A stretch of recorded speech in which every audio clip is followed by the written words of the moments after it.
điểm qua một số cái đội mà đã đăng ký nhưng mà đến giờ này vẫn chưa thi đấu, thì những cái đội đó người ta sẽ điểm lại với nhau lại và người ta sẽ cho chéo nhau, ví dụ như hàng những đội cùng lớp thì tranh đấu với nhau nữa.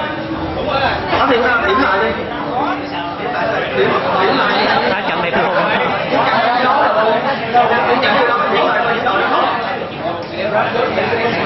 Rồi.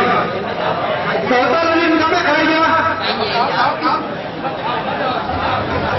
Rồi đội Spirit 1.